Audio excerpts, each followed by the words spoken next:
শক্তিশালী গুণ আল্লাহ রাব্বুল আলামিন দুনিয়ার জমিনের মধ্যে অন্য কোন নবী রাসূলকে দান করে নাই।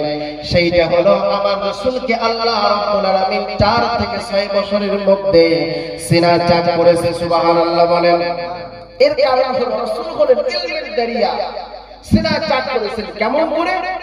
বিশেষ করে মুফাসসিরিন এখানে ইত্তেফাক রেখেছিলেন। কেউ কেউ বলেছিলেন যে 4 বছরে, কেউ কেউ বলেছিলেন 6 বছর।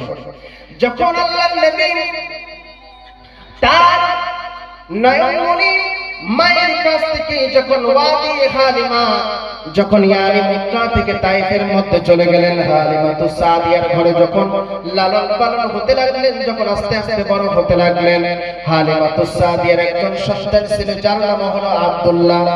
আব্দুল্লাহর সঙ্গে একদিন আমাদের শিশু নবী ছাগল চড়ানোর জন্য, মেষ চড়ানোর জন্য বাইরে গিয়েছে। বাইরে যাওয়ার পরে একদিন হঠাৎ করে আব্দুল্লাহ বাড়ির মধ্যে চলে আসলেন। আসার পরে মাকে হাঁপি হাঁপি বলতেছেন, মা সর্বনাশ হয়ে গিয়েছে, আমাদের দুধ ভাই মুহাম্মদ